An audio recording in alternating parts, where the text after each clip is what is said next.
Gloria a Dios. Paz de Cristo, hermanos. Amén. Vamos a orar por mi yerno en la oración que hacemos al término del culto. Y a pedirle al Señor que siga tratando con él. Gloria a Dios. Vamos a entrar en el consejo de la palabra de Dios.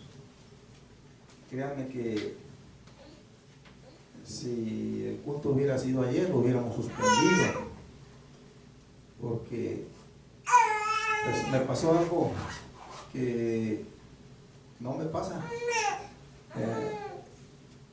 Desde que estaba trabajando, no recuerdo exactamente la hora, empecé a sentir una aceleración muy fuerte del corazón y que tenía bastante acelerado por dentro todo.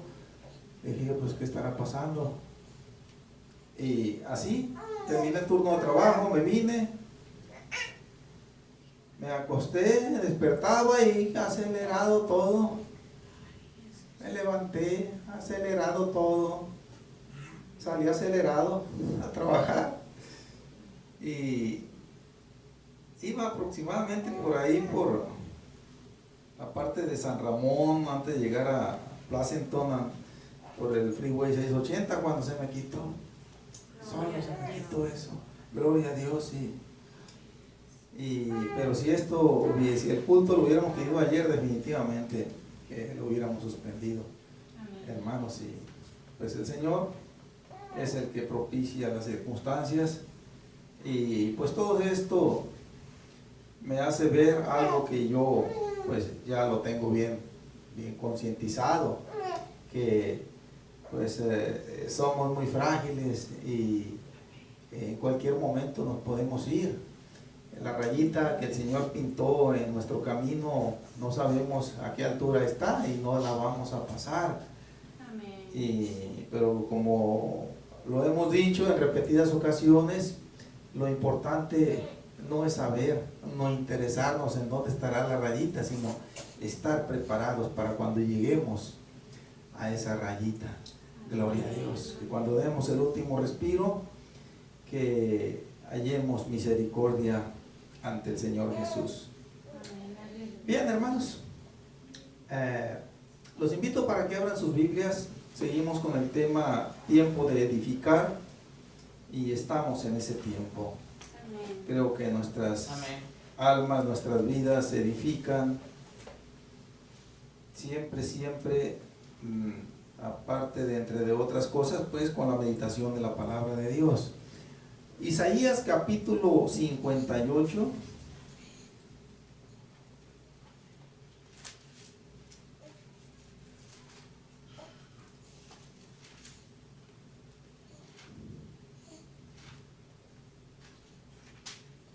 Versículo 8 en adelante. Yo lo voy a leer como siempre, es mi costumbre, en voz alta, y ustedes me siguen con su vista. Entonces nacerá tu luz como el alba, y tu salvación se dejará ver pronto, e irá tu justicia delante de ti, y la gloria de Jehová será tu retaguardia. Entonces invocarás y te oirá Jehová. Clamarás y dirá él, heme aquí. Si quitares de en medio de ti el yugo, el dedo amenazador y el hablar vanidad, y si dieres tu pan al hambriento y saciares al alma afligida, en las tinieblas nacerá tu luz, y tu oscuridad será como el mediodía. Jehová te pastoreará siempre, y en las sequías saciará tu alma, y dará vigor a tus huesos, y serás como huerto de riego, y como manantial de aguas, cuyas aguas nunca faltan. Y los tuyos edificarán las ruinas antiguas, los cimientos de generación y generación levantarás, y serás llamado reparador de portillos, restaurador de calzadas para habitar. Amén, hermanos, tomen su asiento. Gloria a Dios. Qué preciosas palabras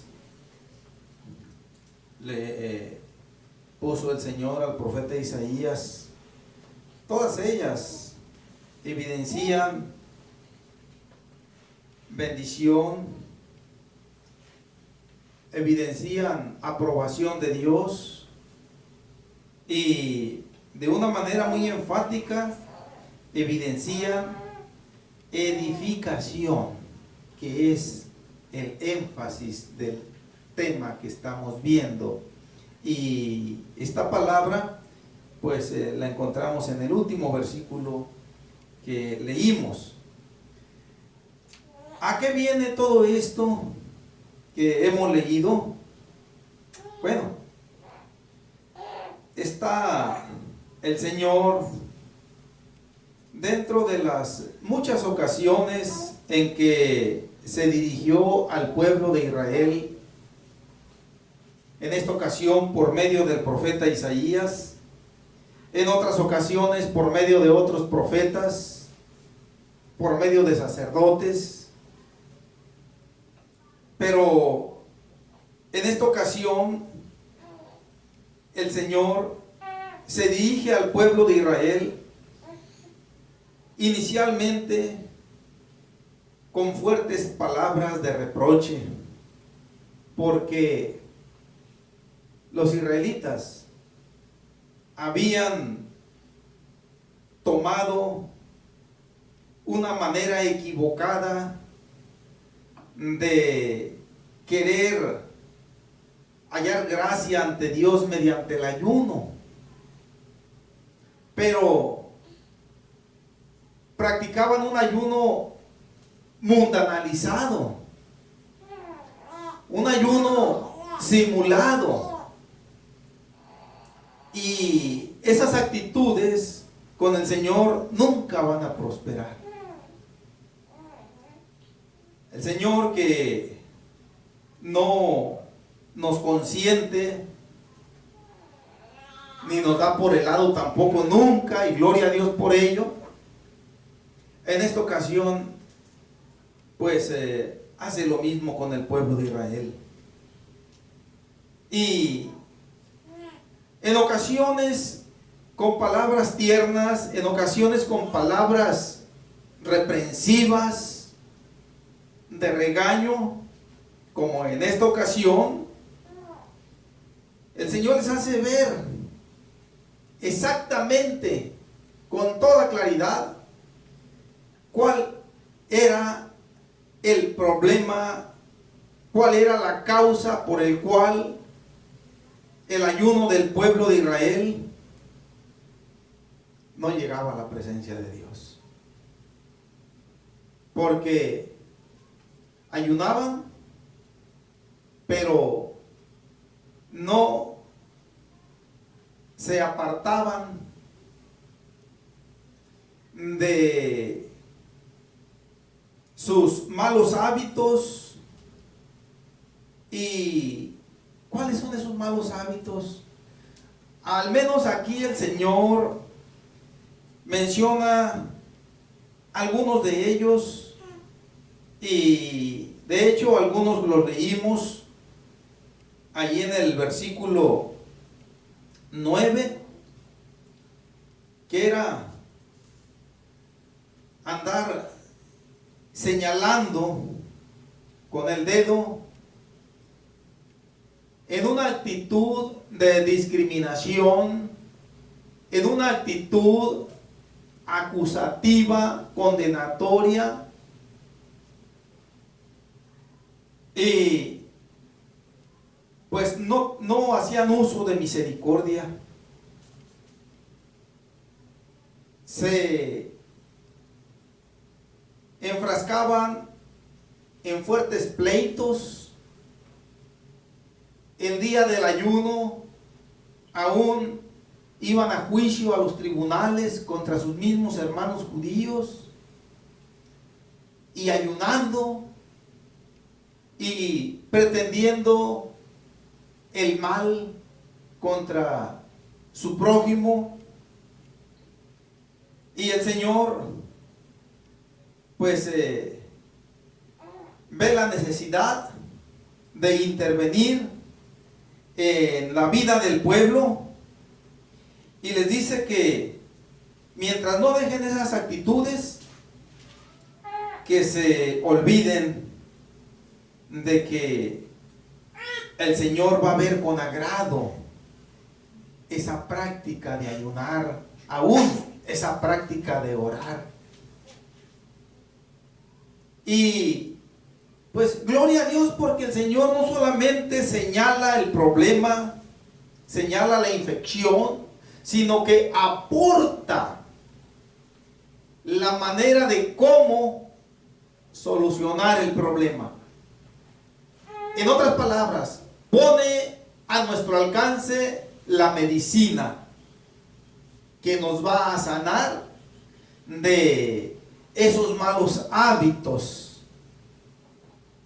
Créanme, hermanos, que siendo yo honesto, sincero, ha habido ocasiones en que yo he ayunado y se han presentado, no siempre, afortunadamente han sido muy pocas las ocasiones, pero se han presentado situaciones que me hacen contrariarme y me siento tan mal que hasta me dan ganas ya de parar el ayuno ahí mejor. Ya, para que ya, el Señor ya ni siquiera se agrada. Ya ahí voy ante el Señor a pedirle perdón. Y pues como queriendo y no, pues a salir con el ayuno.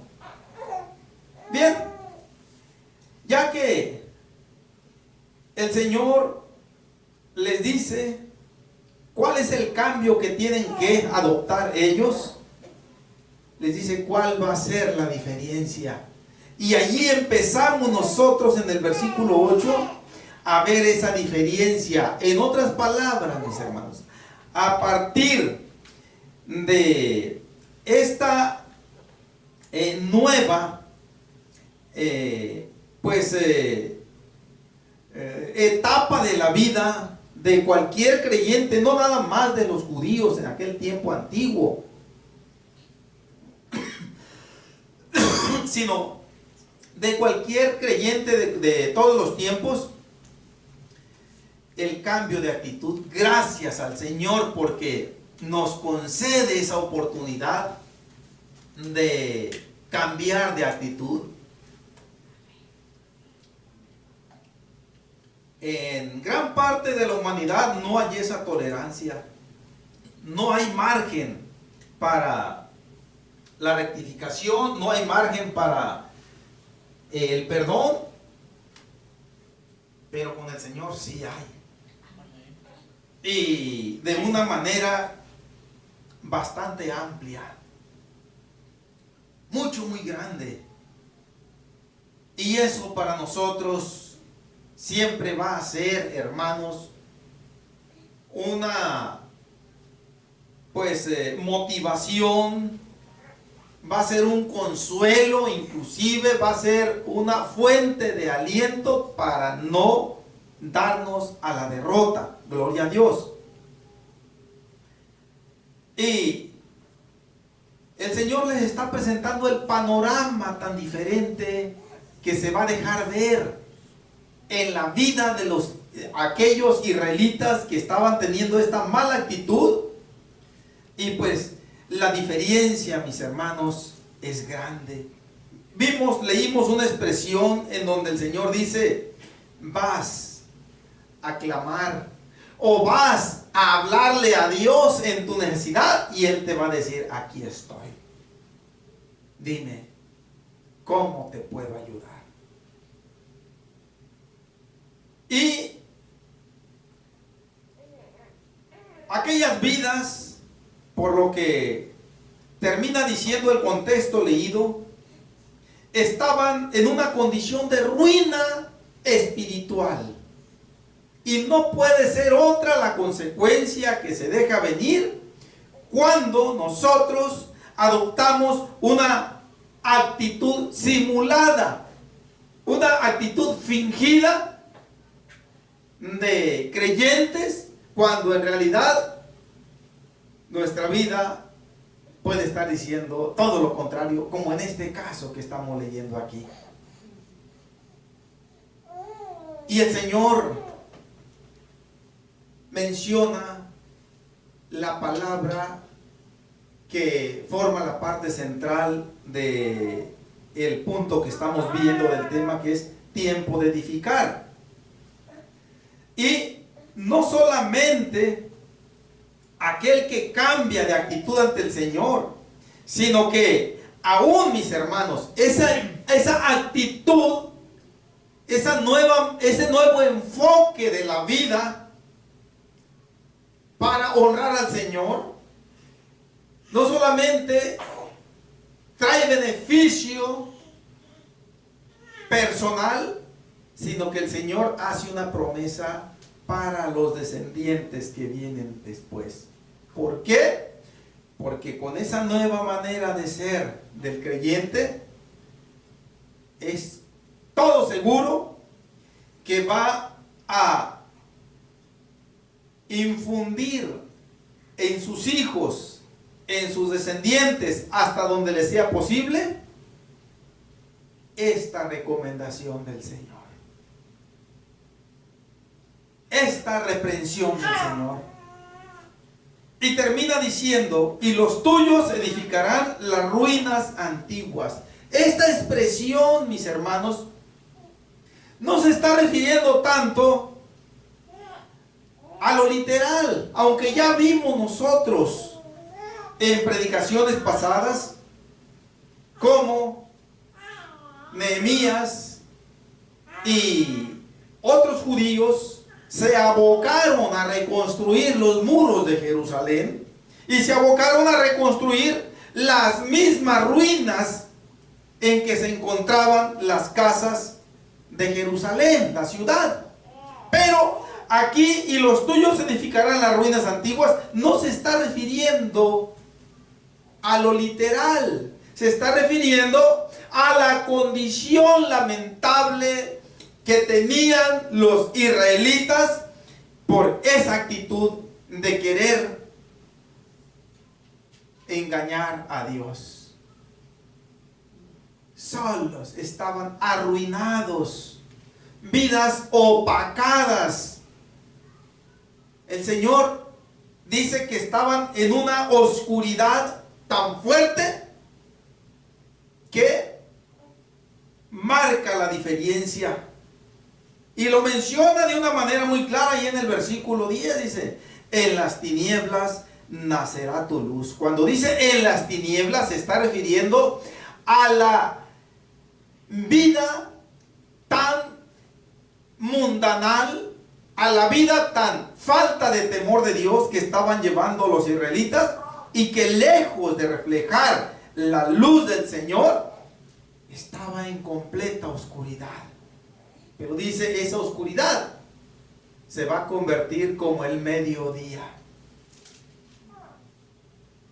Y todas aquellas vidas arruinadas, todas aquellas ruinas antiguas que estaban completamente despedazadas, dice, van a ser levantadas, van a ser otra vez restauradas.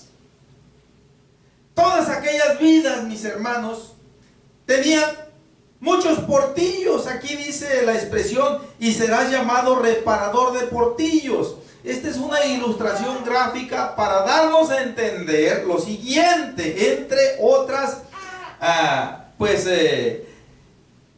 enseñanzas, entre otros matices que tenga esta expresión, pero la principal de ellas nos está diciendo lo siguiente: que cuando la vida de un creyente, de un hijo de Dios, de una hija de Dios, se descuida y empieza a vivir de una manera que se confunde con la vida del mundo, el diablo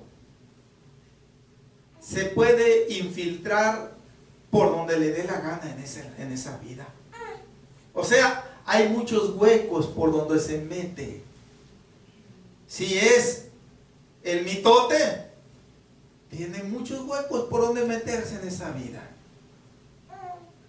Si es la difamación, si es el robo, si es la mentira, si son las pláticas profanas. Yo creo que, bueno, no sé, pero nosotros, lo familiar, fuimos pobres, fuimos 13 hermanos en total. Yo fui más o menos el que llegué casi a la mitad, pero yo recuerdo cuando mi padre pues no tenía para comprarse una camisa nueva, un pantalón nuevo. Ya su ropa estaba tan deteriorada que se le hacían hoyos. Y mi madre, pues ante la imposibilidad de coserle, porque mi madre aprendió, sabía algo de la costura, digo, porque si le cuece, pues lo va a hacer más chico la camisa, el pantalón. Entonces lo que hacía, le ponía un parche, pero un parche de otro color, de otra tela, de donde se podía.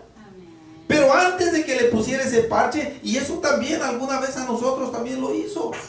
Yo recuerdo mis hermanos, principalmente en tiempo de frío, cuando traía una camiseta, una camisa, un pantalón con hoyos, yo sentía cuando el vientecito se me metía, me calaba. Entonces, a manera de una ropa agujerada, por donde se infiltra la intemperie con toda facilidad, así es una vida espiritual apartada de Dios. Está llena de, vamos a usar esta palabra, portillos, que vienen siendo huecos, vienen siendo agujeros. Satanás no tiene ningún problema para meterse a esa vida, para manipularla, para hacer a como le dé la gana. Pero cuando hay un cambio de actitud ante el Señor, de arrepentimiento sincero, dice el Señor, esos portillos van a empezar a cerrarse. Satanás va a tratar de meterse la próxima vez y ya no va a tener esa facilidad de hacerlo. Pero, mis hermanos, para que esto se lleve a cabo, aquí no menciona el Señor un proceso que regularmente sucede, que es la disciplina de Dios. Acordémonos cuando el apóstol Pablo, allá en Primera de Corintios, cuando el apóstol Pablo por allá en Gálatas, si mal no recuerdo, les escribe a los hermanos que hay que entregar a un miembro de la iglesia a Satanás para que se salve, para que se corrija. Y ya me acuerdo que le escribió a Timoteo en la primera carta, en donde les dice, yo entregué a Himeneo y Fileto. Puedo leer esta cita bíblica en Primera de Timoteo.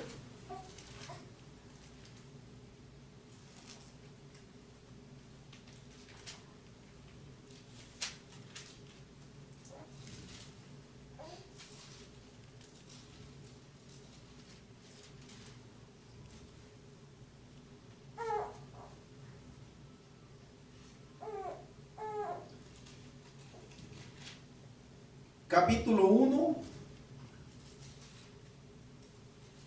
versículo 18, 19 y 20. Este es un paréntesis, mis hermanos, nada más es un paréntesis. Amén. Espero que ya lo tengamos todos. 1 Timoteo 1, 18 al 20 dice: este mandamiento, hijo Timoteo, te encargo, para que conforme a las profecías que se hicieron antes en cuanto a ti, milites por ellas la buena milicia, manteniendo la fe y buena conciencia, desechando la cual naufragaron en cuanto a la fe algunos, de los cuales son Himeneo y Alejandro, a quienes entregué a Satanás, para que aprendan a no blasfemar. Ay, ay, ay, hermanos, qué pecado tan grave es este de la blasfemia. Quiere decir que estos dos varones eran hermanos de una iglesia, pero se habían descuidado en su vida espiritual. Ellos tenían, vamos a decirlo, usando la terminología que estamos usando allá en Isaías 58, tenían en su vestimenta espiritual portillos por donde el enemigo se metía en sus vidas, y ya era un hábito el que se habían formado de blasfemar. ¿Y qué quiere decir la palabra blasfemar, o en qué consiste el pecado de la blasfemia? La definición principal es atribuirle a Satanás las obras de Dios, o lo contrario, atribuirle a Dios las obras de Satanás.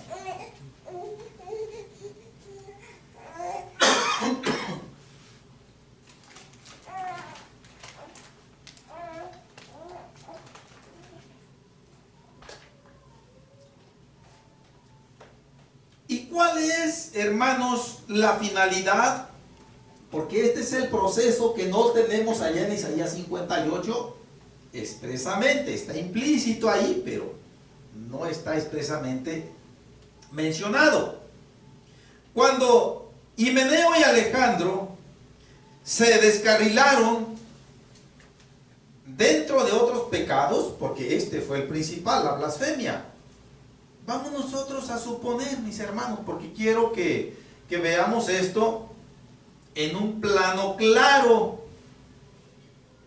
que había oración por algunos enfermos, inclusive tal vez el mismo apóstol Pablo o el mismo Timoteo oraban por los hermanos y sanaban muchos. Himeneo y Alejandro rápido decían: es Satanás el que obra ahí. U otro panorama se presentaba también. El Señor repartía dones de lenguas, dones de interpretación de lenguas, dones de sanidad, dones de discernimiento de lenguas. Hay muchos dones que del Señor. Himeneo y Alejandro decían: esas lenguas no son de Dios, esas lenguas son del diablo. Así blasfemaban, dentro de otras muchas maneras de blasfemar. El apóstol Pablo se da cuenta, dice: de aquí en adelante se me van de la iglesia, no quedan destituidos para siempre, pero sí quiero que no me regresen aquí durante este tiempo. Y es muy probable que les haya señalado fecha. Ustedes han estado blasfemando y necesitan aprender a no hacerlo. Ahora, ¿cómo es que se iba a lograr esa edificación, ese remedio? Bien. Váyanse con Satanás. Dicen que son obras de Satanás, vayan para allá con él. Y se van a dar cuenta la diferencia en cómo los va a tratar. Se van a dar cuenta exactamente de que él no anda jugando a las iglesitas, como Dios tampoco. Y esta ida o esta expulsión, vaya, temporal, no es que hayan ido así literalmente y se hayan puesto ahí abrazando a Satanás, no. Simple y sencillamente lo que nos está diciendo aquí la palabra de Dios es que experimenten lo que es estar fuera de la iglesia. Para los judíos de todos los tiempos, la iglesia era el territorio o el terreno de Dios. Y de hecho lo es. El mundo era el terreno o el territorio del diablo. Y de hecho lo es. Entonces, bajo este pensamiento y estas convicciones, váyanse al mundo. Y van a suceder dos cosas, mis hermanos. O se quedan ya definitivamente, o se arrepienten, y al regresar, como de hecho vamos nosotros a suponer optimistamente que esto sucedió con Himeneo y Alejandro, volvieron corregidos, arrepentidos, y ya no blasfemaron. Vámonos a Isaías capítulo 58.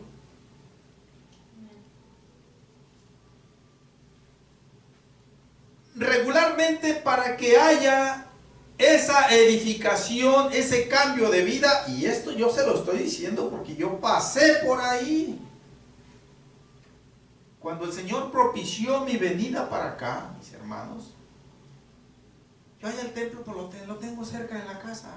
Yo muchas veces me iba a pie, y no porque no tuviera vehículo en que irme, sino para caminar. Y no valoraba yo esa bendición de pues asistir a los cultos 3 veces a la semana, y entre otras cosas, pues el Señor, que es tan sabio y tan bueno, propició, dijo: ok, no valoras aquí, váyase para allá, para el norte, para que se dé cuenta. Y acá no había cultos. Bueno, sí había, pero qué cultos tan diferentes, mis hermanos. Era prácticamente el mundo dentro, como de hecho lo está en las congregaciones. Sin exagerar, si nada más el pastor, no sé por qué no iba en short, pero varios miembros en short, en minifalda, con vestido escotado. Ya eso del maquillaje ya es cosa ligera. Eso de las alhajas, de los aretes, esas cosas ligeras. Y pues yo iba prácticamente porque no me quedaba de otra. No me quedaba de otra. Porque con quienes estaba viviendo, que eran familiares de mi esposa, pues se iban los domingos en la tarde, y pues tenían que cerrar ahí, y a mí se me hacía feo quedarme, y yo me iba, pero cómo extrañaba, la verdad, cómo extrañaba yo los servicios allá, pero ya no los tenía a mi alcance. ¿Y qué fue lo que pasó? Pues me daban esas rachas de que pues el Señor ya me desarraigó, de que el Señor ya me desechó. Pues le voy a entrar yo también aquí a los festejos y a todo eso. Pero me daba miedito. Me daba miedito porque yo decía: si el Señor me tiene bien visto y bien localizado, y si yo todavía quiero tener una actitud retadora ante Él, no sé qué me vaya a pasar a mí o a mi familia. Me conviene mejor corregirme. Y así, mis hermanos, seguí asistiendo a cultos de iglesias tradicionales, pero tratando de hacer una diferencia, tratando de no inmiscuirme en esa forma de servirle, entre comillas, a Dios. Bien, entonces, para poder de que haya esta edificación que nos dice Isaías 58:12, media una disciplina de Dios, que es la que viene a hacer posible la edificación. Puede haber casos en donde el Señor decida no aplicar disciplina. Puede haber casos en donde el Señor obre sin echar mano del látigo, de la vara. Pero Él sabe cuándo, con quién y por qué. Nosotros solamente nos resta aceptar su disciplina. Y termina diciendo el versículo 12, después de hacer alusión a reparador de portillos, que ya expliqué con ejemplos el significado de esta expresión. Ahora la última, restaurador de calzadas para habitar.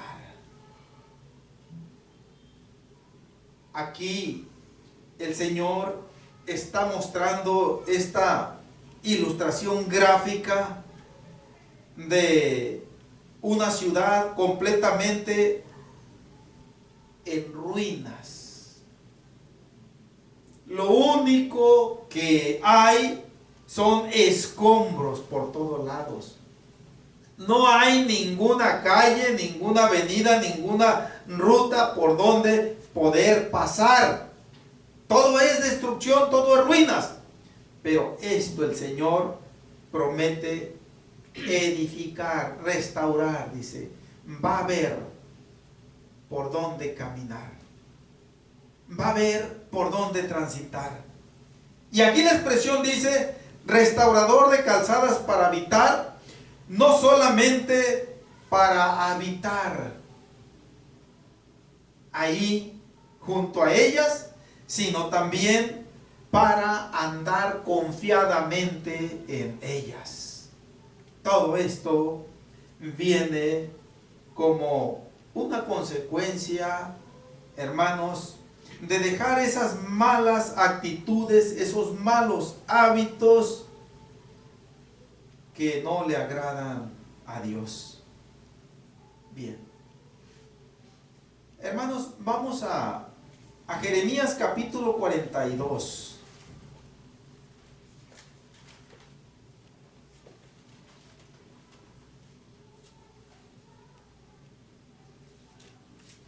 Voy a leer solamente el contexto comprendido del versículo 1 al versículo 10 como una introducción.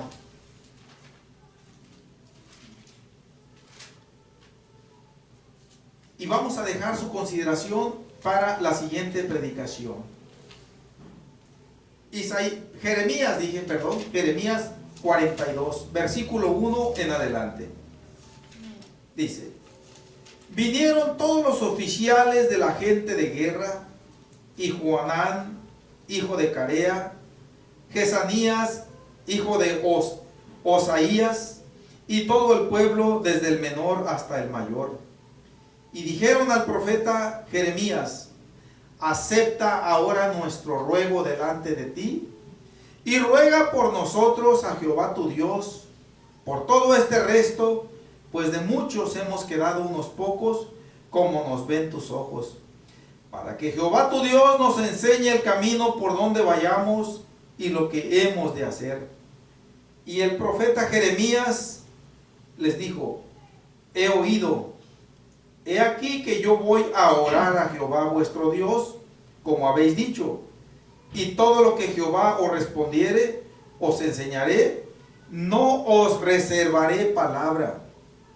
Y ellos dijeron a Jeremías: Jehová sea entre nosotros testigo de la verdad y de la lealtad, si no hiciéremos conforme a todo aquello para lo cual Jehová tu Dios te enviare a nosotros. Sea bueno, sea malo, a la voz de Jehová nuestro Dios, al cual te enviamos, obedeceremos, para que, obedeciendo a la voz de Jehová nuestro Dios, nos vaya bien. Aconteció que al cabo de 10 días vino palabra de Jehová a Jeremías, y llamó a Johanán, hijo de Carea, y a todos los oficiales de la gente de guerra que con él estaban, y a todo el pueblo, desde el menor hasta el mayor, y les dijo: así ha dicho Jehová, Dios de Israel, al cual me enviasteis para presentar vuestros ruegos en su presencia. Si os quedareis quietos en esta tierra, os edificaré y no os destruiré, os plantaré y no os arrancaré, porque estoy arrepentido del mal que os he hecho. Amén. Hasta ahí, mis hermanos. Así, a grandes rasgos, el panorama que vemos en este contexto leído fue el siguiente. El pueblo de Israel, Jerusalén y las principales ciudades habían sido arrasadas por el ejército del rey Nabucodonosor. Habían sido transportadas la mayoría de las personas encadenadas a Babilonia. Había dejado el rey Nabucodonosor a poca gente, principalmente a los pobres de la tierra, para que labraran las tierras, las viñas, y que no quedara abandonada la tierra. Pero dejó a un israelita como su representante ahí, como gobernador de aquellos judíos que había dejado ahí. Este gobernador se llamó Ismael. Bien, los nombres de estas personas que vemos en el versículo 1 de Isaías, de Jeremías 42, eran los dirigentes de parte de aquel pueblo que había quedado.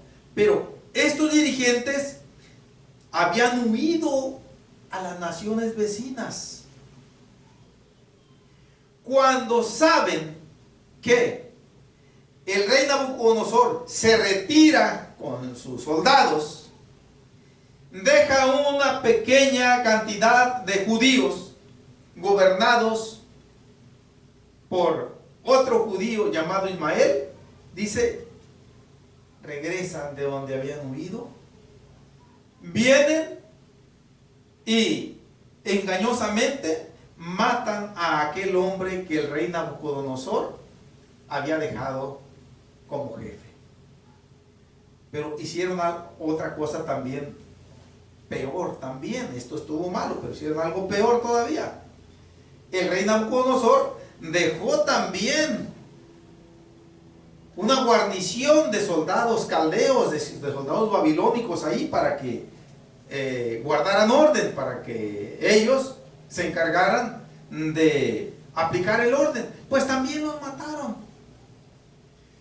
Lo que era de esperarse es que al llegar esta noticia al rey Nabucodonosor allá en Babilonia, se iba a dejar venir con todo su ejército e iba a pulverizar a estos revoltosos que habían matado a aquel gobernante que él dejó y a sus soldados. Ante este temor, estas personas que leímos en el versículo 1 del contexto, vienen con Jeremías. Ellos, pues ya desorientados, vienen con Jeremías. Dice Jeremías, ora a Dios por nosotros. Miren, hermanos, aquí hay una enseñanza también muy buena. Cuando nosotros, otros hermanos que le hemos fallado a Dios, de hecho no nos sentimos con la confianza de pedirle a Dios. Y muchas veces buscamos la intercesión de otros hermanos que consideramos que están en una condición espiritual mejor que nosotros. Hermano, ore por nosotros. Hermano, ore por determinada necesidad.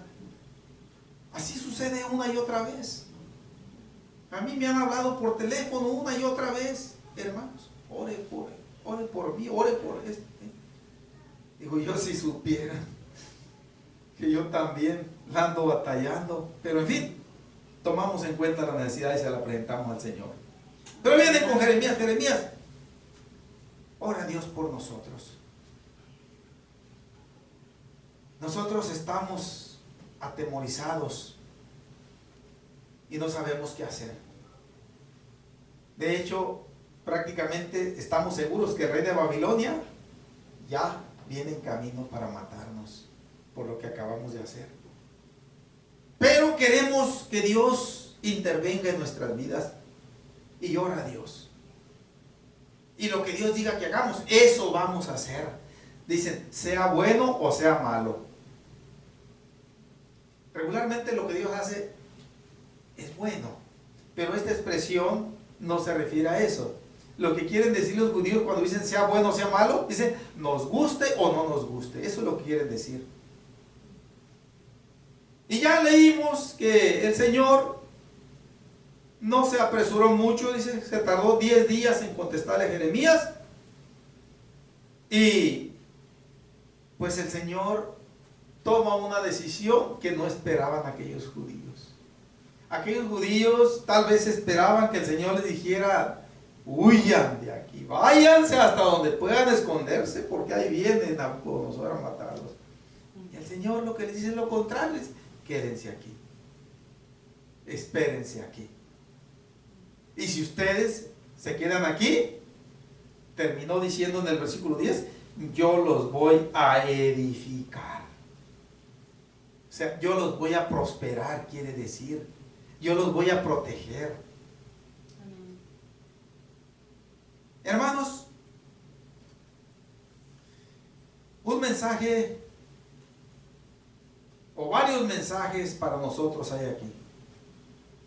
Que muchas veces el Señor va a tomar decisiones que no nos van a gustar mucho. El Señor, yo esperaba que la primera vez que me vine, que ya en cuestión de 1 o 2 meses, que ya el Señor ya me levantara el castigo y que ya me regresara otra vez para la casa. Pero no. Ya van para 25 años. Y ya siento, hermanos, que ya dejé de forcejear. Ya ahora le digo al Señor, Señor, aquí estoy. Si aquí he de terminar mis días, aquí los terminamos. Si he de regresar a casa, regresamos. Si nos hemos de ir a otra parte, nos vamos. Solamente lo que le pido a mi Dios, que tenga de mí misericordia. Amén. Eso es lo que le pido, mis hermanos. Y creo que todos podemos cerrar nuestra Biblia ya. Vamos a considerar este pasaje con más detenimiento en la próxima predicación. Y vamos a orar, hermanos. De hecho, yo por mi yerno he estado orando de una manera más intensa desde que nació mi segunda nietecita. Estoy hablando yo del año 2010. Ya tenemos, ¿cuánto? 10 años. 10 años aproximadamente. En esa ocasión nos fuimos para México, él y yo solos en la camioneta.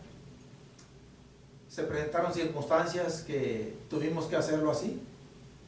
Y pues no quise desaprovechar yo la oportunidad de hablarle de la palabra de Dios por el camino. Dije, aquí ni modo que se tire por la puerta, por la ventana, que se va.